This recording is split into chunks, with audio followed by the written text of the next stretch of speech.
Hello दोस्तों, शुरू करते हैं आज की भूतिया कहानी। तो हो जाइए सुनने के लिए तैयार। आज की कहानी है हमारी बंद अलमारी का भूत। तो शुरू करते हैं आज की कहानी।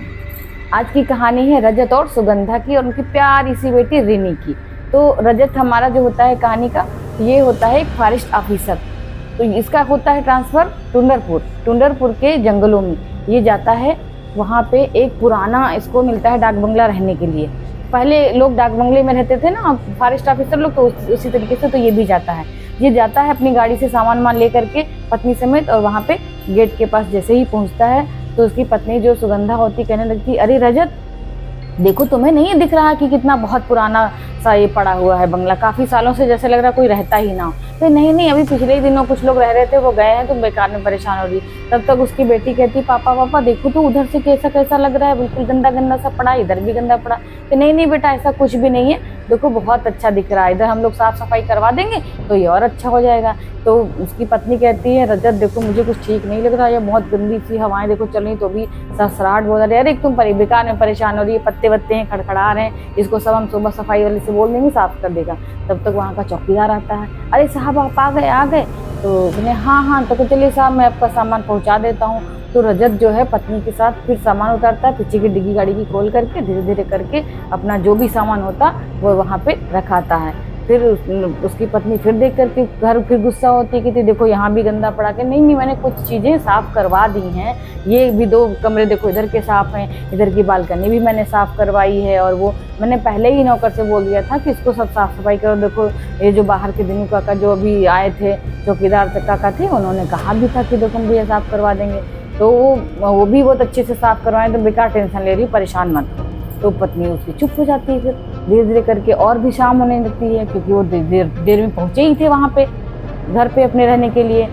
फिर वो क्या करते हैं, अपना सामान सेट लगा करके इधर से उधर और अंदर वाले कमरे में जाते हैं। बाहर सामान जमा कर दे, किचन में सामान व्यवस्थित कर दिया और साइड में भी सब सामान रख दिया, बक्से वगैरह सब देख लिए कि सही है कि नहीं है, सही है। तो वो आगे बढ़ते हैं, जब देखते हैं कि एक कमरे में जाकर के कि बेडरूम तो बहुत अच्छा है, बड़ा अच्छे से सजा हुआ है, बढ़िया सा बिस्तर भी लगा के, देखो मैंने कहा था ना सुगंधा मैंने सब साफ करवा दी। हाँ रजत सच में ये तो बहुत अच्छा लग रहा है। और इधर से देखो ये खिड़की कितनी बड़ी, तो उसने खिड़की खोला तो खिड़की के बाहर कुछ जो है बहुत झुरमुट बहुत बड़ा सा पड़ा हुआ था कि इधर पेड़ नहीं सफाई करने की। रजत देखो मैं बोल रही हूँ तो आपको कि कल ये जरूर से साफ हो जाना चाहिए।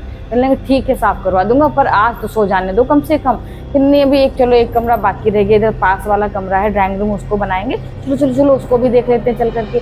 तो रजत क्या करते हैं, अच्छा भगवान चलो भाई। तो दोनों चले जाते हैं। बेटी को नींद आ रही होती तो उसको बेड पे सुला देते हैं, वो सो जाती है और ये इधर साइड में देखने आते हैं। तो वो कहने लगती, अरे रजत सुनो, देखा कि अलमारी है, एक बहुत बड़ी सी अलमारी है लोहे की, और उसमें पता कैसे कुंडी ताला जैसे लगा हुआ है, उस टाइप का, जैसे कि बाहर बेलन और सिटकनी लगी रहती है उसमें ताला लगा हुआ। तो अरे भगवान ये कैसा है, ये तो मैंने कभी देखा भी नहीं, अलमारी में इस तरीके से लॉक लगता है। रजत कहता कि हो सकता किसी ने लगा के रखा हो, नहीं यूज़ किया, लेकिन आप तो बोल रहे थे यहाँ पहले से लोग रहने आए थे, तो फिर ये जो छोड़ के अलमारी को कभी खोला ही, कितना दिन हो गया, खोलना चाहिए था ना। तो नहीं ज़रूरत पड़ी होगी, अब तुमको कौन समझाए भाई, कोई चीज़ तो पसंद होती किसी को खोलना बनाना, किसी को नहीं। तुम्हारे मतलब भर का मिल गया सामान रखने का, बस रखो, ठीक है बात खत्म। तो गुस्सा थोड़ा सा हो जाता, लेकिन फिर सोचती अच्छा रजत गुस्सा थक गया शायद इसीलिए गुस्सा है। तो कहती अच्छा रजत इसको खोल के देखा जाए, कि तुम्हें कुछ रखना हो तो मैं खोलूँ, कि नहीं देख लेते हैं खोल के। अरे पुराना है, वो हंसने लगता है कि पुराना करके मुझे तो डर लग रहा है इसको देख करके, लेकिन डरो नहीं अभी मैं खोलता हूँ। और रजत ने क्या किया, उसको हाथ से यूं करके खोला तो उसमें चर्र की आवाज़ आई। जब खोला तो खुले नहीं, फिर इतना जंग लगा, पुराना ताला है और खुल भी नहीं रहा। तब तक वो जो सुगंधा होती है वो देखती कि हथौड़ी पास में पड़ी, अरे देखो रजत, वो देखो हथौड़ी पड़ी है, उठाओ। उन्होंने रजत ने जो है उठाई हथौड़ी और उससे उसको खोला, एक बार में ऐसे खोल दिया, धाड़ से ताला टूट गया और वो सिटकनी समेत बेलन समेत अलग किनारे गिर गया। फिर उसने उसका पार्ट से खोला, देखा भाई कुछ भी नहीं है, वहाँ तो कुछ भी नहीं है। फिर देखो तुम बेकार सुगंधा परेशान हो रही थी, वहाँ तो कुछ भी है ही नहीं, और अंदर पता नहीं कैसा। तब तक जैसे उसने इसे झांका थोड़ा सा, अंदर से बहुत तेज से बदबू का भभका उठा कसके, और वो सुगंधा ने भी यूं करके नाक बंद की, उसने भी कहा रे बाप रे बहुत बड़ी बदबू आ रही, बहुत दुर्गंध आ रही। फिर उसने क्या किया, सामने ही खिड़की थी, उसको पूरी दरवाजे खिड़की के पूरे किवाड़े खोल दिए और उधर से धीरे धीरे बदबू बाहर जाने लगी। लेकिन रजत चलो यहाँ से बाहर उस वाले कमरे में चलते हैं जहाँ हम लोग को सोना है, क्योंकि ये बदबू रात भर में निकल जाएगी, साफ हो जाएगा। फिर वो दोनों क्या करते हैं, जाते हैं बिस्तर पे सो जाते हैं। यही तकरीबन 3 बजे सुगंधा की आँख खुल जाती है। बहुत तेज से झर्र की आवाज आ रही है, जैसे लग रहा कि वो अलमारी जो बंद पड़ी थी फिर से खुली, चर्र चर्र चर्र ऐसे करके आवाज आ रही है। खुलते खुलते वो एकदम से रुक जाती, फिर खटाक की आवाज आती, सुगंधा की नींद खुल जाती है। वो धीरे करके बाहर देखने जाती कि क्या हुआ क्या हुआ। फिर वो बालकनी में झांकती, इधर भी कुछ नहीं दिख रहा, उधर भी। तो क्या करती, उसको सीढ़ियाँ दिखाई पड़ती, तो सोचती हो सकता बाहर कोई आया हो। वो दिनू का करती करती चौकीदार को आवाज लगाती हुई बाहर को निकल लेती है। तब तक जो है रजत की आँख खुल जाती है। रजत भी उठ जाता है, कहते सुगंधा सुगंधा कहाँ गई तुम, सुगंधा कहाँ गई। और वो जा करके वो भी पीछे पीछे देखते चल देता। वो बालकनी हो, उसने सोचा शायद इसको नींद ना आ रही हो, तो ये बालकनी पे खिड़की पे झांक रही हो, तो जा करके पीछे से देखता, जा करके वहाँ पे इसको सुगंधा बालकनी पे यूं ऐसे खड़ी हुई मिलती है। तो पीछे से जा करके रजत जो है इसको ऐसे पकड़ लेता है, कहता है कि तुम यहाँ क्यों खड़ी हो, चलो अंदर सो चल करके, इतनी अच्छी तो हवा आ रही है, अभी तो तुम थकी नहीं हो, अभी ये खोलो वो खोलो लगा रही थी, अभी थक गई हो तो चलो सो जाओ चल करके। तो वो कहती है नहीं नहीं रजत, मुझे नींद नहीं आ रही है, मैं थोड़ा सा यहीं रुकूंगी। जब तक वो इसको पकड़ता है और उसके पीछे से आकर के सुगंधा ने उसके पीठ पे हाथ रख दिया। जब उसने देखा कि मैंने तो सुगंधा को इधर पकड़ा हुआ है और ये पीछे से हाथ किसने रखा, वो फिर पीछे से ऐसे पलट के देखता तो सुगंधा खड़ी। वो फिर कहता है सुगंधा तो तुम यहाँ हो, तो फिर ये कौन। जब तक वो कहता ये कौन, तब तक वो गायब। अब उसका मन थर थर थर थर थर थर कांप रहा अंदर से, लेकिन उसने प्रकट रूप से सुगंधा से नहीं कहा, क्योंकि उसने सोचा हो सकता सुगंधा डर जाए, इसलिए उसने कुछ भी नहीं कहा। फिर वो धीरे से चल के वापस आ गया।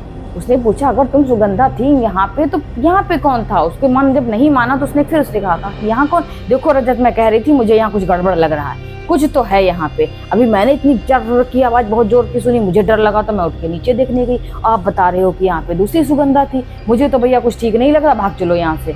लेकिन वो नहीं मानता है, कह रहा चलो अच्छा तो रात बिता ली जाए। वो दोनों आपस में बालकनी में बात कर रहे होते हैं, तब तक उसकी बेटी जो रेनी होती बहुत तेज की आवाज आती है रोने की उसकी। वो भी उठ के बैठ गई, बहुत तेज तेज से रोने लगी। जब रोने लगी तो दोनों दौड़ के आए बेडरूम में, देखा अरे बेटा क्या हुआ रेमी क्या हुआ। अब रेमी चुप ही नहीं हो रही है, वो कह रही है मेरा टेडी बियर मेरा टेडी बियर। उसके हाथ में था छोटा सा टेडी बियर, वो रोज ही उसको पकड़ के ऐसे सोती थी आराम से। लेकिन क्या हुआ, जब वो रो रही थी, देखा बैठी रो रही है, बेटी के पास कुछ भी नहीं, उसका खिलौना कहीं नहीं है। फिर उसको किसी तरह से चुप कराते हैं, चुप करा ही रहे होते हैं, तब तक वो कह रही है कि सुगंधा बेटा ठीक है कोई नहीं, इसको हम ढूंढ के ला देंगे। तो ये नहीं कोई छीन के ले गया। अब बेटी बोल रही छीन के ले गया। आप दोनों और हैरान परेशान, दोनों एक दूसरे का मुंह ताक रहे हैं, छीन के ले गया, कौन छीन के लेगा। कि वो लड़का आया था मेरे से ऐसे छीन लिया, मेरे से छीन लिया, वो देखो भाग गया। तब तक सुगंधा की जो है इधर उधर देख रही थी, तभी जर्र बड़ी तेज से इधर साइड का दरवाजा खुलता। सुगंधा की नजर उधर जाती है, देखती है एक लड़का जो उसका बेबी का टेडी बियर लेकर के खड़ा है वहां पे, चुपके से देख रहा है, टेडी बियर लिए चुपके खड़ा। बेटी ने देखा मामा मामा मामा, वो देखो यही लड़का मेरे से छीन के ले गया, मेरा टेडी बियर मुझे चाहिए, मुझे ला के दो। लेकिन वो चुप ही नहीं हो रही। फिर रजत कहता ठीक है चुप हो जाओ, अभी मैं ला के देता हूँ। फिर वो उसके पीछे पीछे जाता है, लड़का वहां से गायब हो जाता है, दरवाजा फिर से खटाक से बंद। अब वो बहुत परेशान दोनों कि ये क्या हो रहा भैया, अभी तो रात भी नहीं ठीक से बीती है और ये हालात हो गए घर के। फिर वो किसी तरीके से बेटी को सुला करके रजत जो है धीरे धीरे से करके नीचे उतर के जाता है, नीचे उसी कमरे में जहाँ पे वो अलमारी उसने खोली थी। क्योंकि उसको पता नहीं कैसी पीछे से कोई ऐसे लग रहा था कि पीछे से उसके चल रहा है, और वो जिस लड़के को ढूंढ रहा होता वो उसको धकेलते हुए या कैसे भी उसको ऐसा एहसास हो रहा था कि कोई उसको वहीं अलमारी तक ले जा रहा। वो फिर वहीं जाता है, ऐसे झांकता वैसे झांकता, देखता कि वहाँ तो कोई नहीं है। उसने सोचा हो ना हो ये लड़का इसी अलमारी में तो नहीं छिपा हुआ, क्योंकि अभी तो अलमारी में बंद करके गया था, इतनी जल्दी ये खुल कैसे गई है। तो जा करके उसमें हाथ डाल के देखता, अलमारी यूँ खुली पड़ी, वैसे झांकता है, उसमें उसने हाथ डाला। जैसे उसने हाथ डाला, खट एक हाथ पकड़ा किसी ने, अभी वो खींच रहा हाथ, है ये क्या हो गया।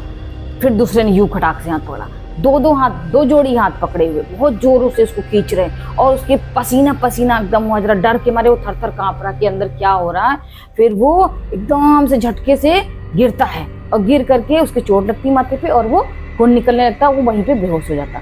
जब उसकी बेहोशी टूटती है थोड़ा सा, वो जैसे देखता है सामने, क्या देखता है, अलमारी से एक बड़ी बदसूरत सी औरत, और उसके साथ वही टेडी बियर वाला लड़का। दोनों के चेहरे दिखाई पड़ते हैं, और वो देख करके यूं एकदम आंखें उसकी खुली, ये है, ये क्या है, ये क्या है। ये तो देख करके बहुत डर लग रहा है, देख करके इसी बदसूरत महिला को। लेकिन वो किसी तरह से वहाँ से भाग करके फिर वहीं बेडरूम में पहुंचता है। तब तक थोड़ी सी सुबह हो रही होती है, हल्की हल्की सी उजाले की किरण आने लगती है। तो दोनों तीनों क्या करते हैं, कहते हैं चलो रजत यहाँ से चला जाए, अब यहाँ नहीं रुक पाएंगे, क्योंकि ये तो बहुत ही डरावना है, इससे भयंकर तो कुछ हो ही नहीं सकता। किसी तरह से फिर वो जो महिला होती है वो पूरी घर में इसको दौड़ा के इतना परेशान हो जाते हैं सारे कि कैसे करके वो उतर रहे होते हैं नीचे। तब तक वो पीछे से उसको धक्का दे देती है जो महिला होती है डरावनी, और वो गिर जाती है। सुगंधा बेटी के समेत गिरती है नीचे, उसको चोट भी लग जाती है, वो बेहोश हो जाती है। फिर सुबह तब तक हो जाती है और वो